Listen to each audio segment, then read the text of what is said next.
Hola, buenas y bienvenidos al canal una vez más. Bueno, hace unos 2 o 3 vídeos traje aquí al canal un dispositivo, el Smoke Stopper, un dispositivo de los chicos de Race Day Quad. Dejaré en el enlace en la descripción a la página. Para adquirir este dispositivo, un dispositivo que nos evita el famoso humo mágico cuando conectamos nuestra batería a nuestro racer, a nuestros equipos, sobre todo cuando estamos empezando en los montajes y demás, que si tenemos algún corto o si tenemos algún cable mal puesto o invertido, pues nos fastidia todo el proyecto, y esto lo que va a hacer es parar, abrir el circuito y evitar ese famoso humo mágico y tan temible. Bueno, pues el único problema que tiene este maravilloso dispositivo, que sigo pensando a día de hoy que esto es una auténtica maravilla tenerlo como herramienta de protección en nuestro trabajo, pues el único problema que tiene es el precio, es prohibitivo, y en mi línea de tieso pues esto yo no lo puedo consentir. Aunque el aparato viene a costar unos 5 o 6 euros porque los componentes que tiene son muy económicos, son muy baratos, no llevan microchip ni llevan nada, son componentes pasivos, son componentes muy normales.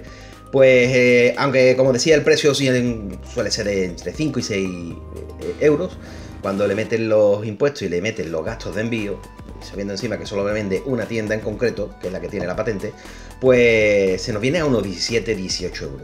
Yo considero que es un precio prohibitivo. Por muy útil que sea el aparato, pues entiendo que esto pues frena mucho al personal. ¿Para qué vamos a hacer este vídeo? Bueno, pues evidentemente vamos a hacer un poquito de ingeniería inversa y nos vamos a crear nuestro propio Smoke Stopper, que sé que no puedo utilizar el nombre sin meterme en lío. Nuestro retenedor de humo mágico. Nos vamos a crear uno exactamente igual, con las mismas características, pero evidentemente mucho más barato. ¿Queréis saber cómo? Pues dentro vídeo.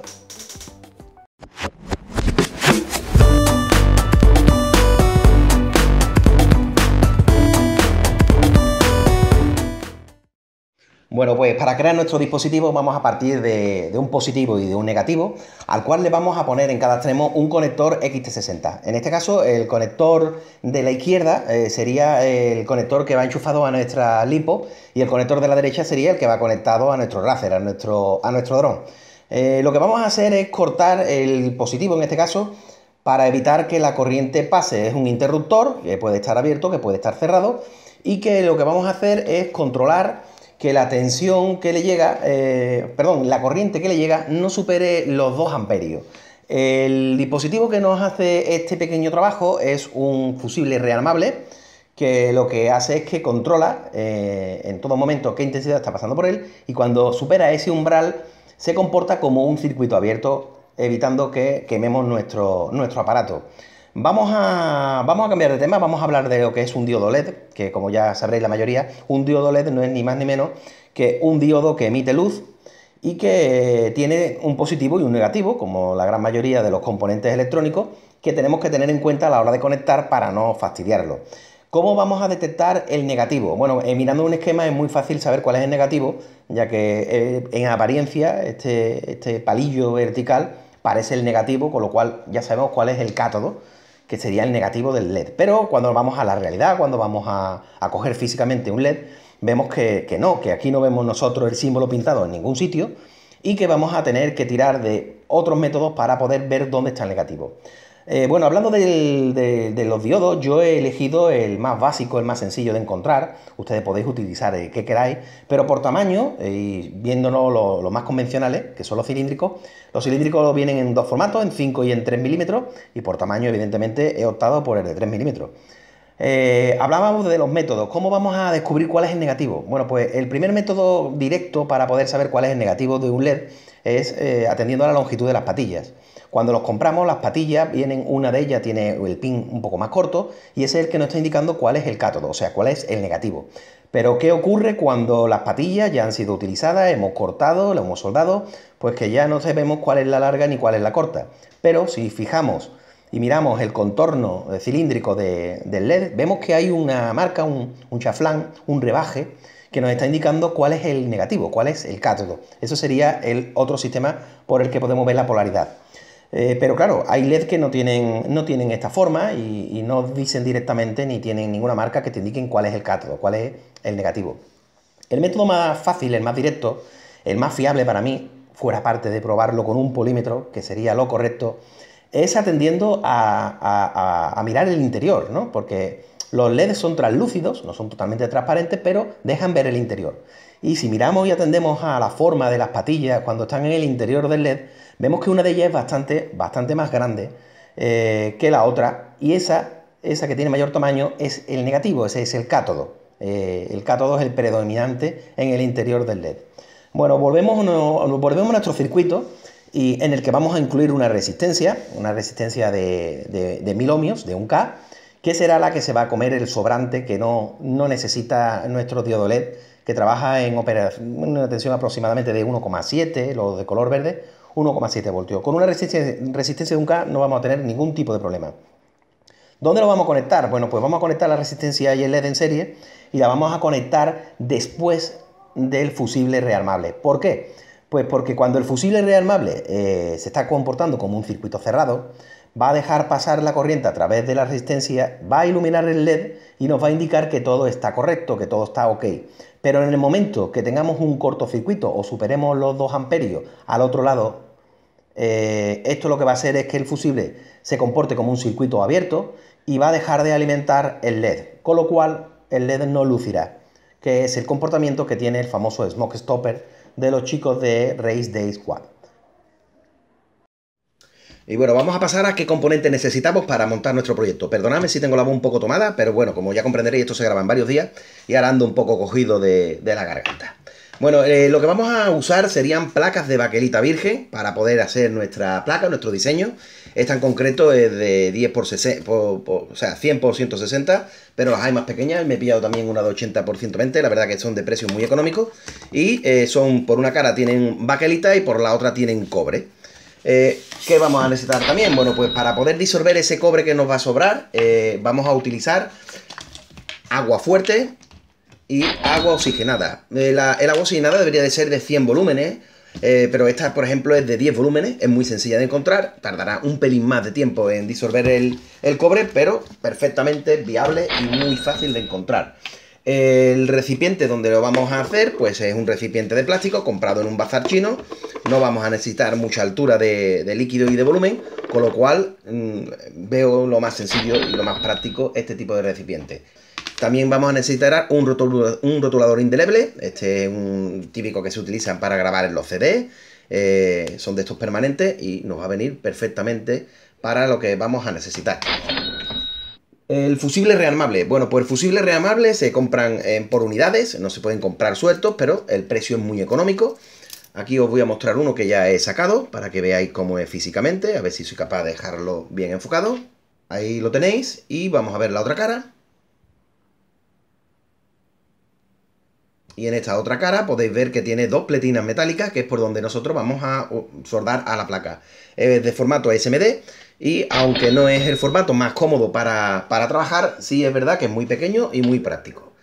Vamos también a necesitar diodos LED. Aquí tenemos el que he cogido de formato 3 milímetros, que es muy sencillo también de encontrar. Podemos utilizar el que queramos, pero para lo que vamos a utilizar nos va a venir muy bien. Resistencia, que tendréis que comprar a cascoporro, no vais a poder comprar la suelta, pero como estáis viendo también, son muy económicas. Y por último, lo que sí vamos a necesitar son unos conectores tipo XT60, pero no los convencionales. Es decir, no son los típicos que nosotros vamos comprando, sino que son unos conectores de superficie. Los terminales, el positivo y el negativo, hacen aquí una curva. Podemos quitar esta planchita para ver el detalle. Y como veis, tienen un ángulo recto que hacen que el terminal pueda tomar la corriente directamente de una placa. Son de superficie y nos van a venir genial para el montaje. Bueno, pues ya tenemos los componentes. Vamos a ver cómo tenemos que resolver el pequeño problema del diseño. Y en cuanto al diseño de las pistas, he optado por esta solución que me parece muy simple. Respeta mucho lo que es las pistas de cobre, son bastante amplias, bastante grandes. Aquí os dejo las medidas, le podrías hacer una captura de pantalla y dejarla como una imagen en el escritorio para tener acceso a ella cuando la necesitéis. Y en cuanto a la distribución de los componentes, el fusible rearmable iría en la zona superior, como hemos explicado, haciendo un puente y cerrando el positivo. Y la resistencia y el diodo LED irían en estos orificios centrales, pero no en esta cara, sino que iría en la cara de la baquelita, que quedaría en el otro extremo y solamente quedaría poner en los orificios que quedan los conectores XT60 de superficie. La baquelita se corta perfectamente con una segueta de marquetería. He cortado el recuadro con las dimensiones que os habré puesto ya en pantalla o que os pondré ahora mismo. Y los puntos de referencia los vamos a marcar ahora. Yo he utilizado, lo más cómodo es utilizar una regla común y corriente y el cúter o el bisturí para ir marcando y haciendo los puntos de referencia para luego hacer los taladros. Venga, vamos a ver el proceso.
Bueno, y a falta de ponerle el termorretráctil y dejarlo un poquito más bonito a la vista, ya podemos hacer nuestra primera prueba. Vamos a conectarle una batería LiPo, en este caso sería una 4S, y vemos que el indicador LED nos está indicando que está en modo operativo y que está todo correcto.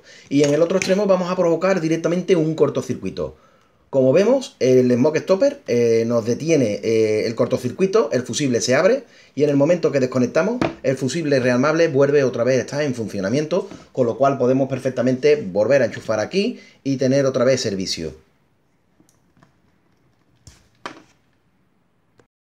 Y bueno, sé que voy a desilusionar a más de uno al indicar que no me queda goma eva. Me lo tengo que hacer ver. Voy a optar por utilizar un poquito de velcro, de estos de pegatina. En este caso la parte de lanita, la parte suave, para tapar la parte de las pistas, las partes feas, ¿no? Que visiblemente no son muy estéticas. Y con un poquito de termorretráctil de PVC vamos a completar la protección de los componentes, aplicando un poquito de calor, midiendo bien que se nos quede justo en el centro para que después no nos estorbe el plástico a la hora de enchufar. De hecho, la parte importante que sería esta la podemos dejar un poquito más al filo y esta no hay problema porque la conexión la hacemos en la zona interior. Aplicamos un poco de calor.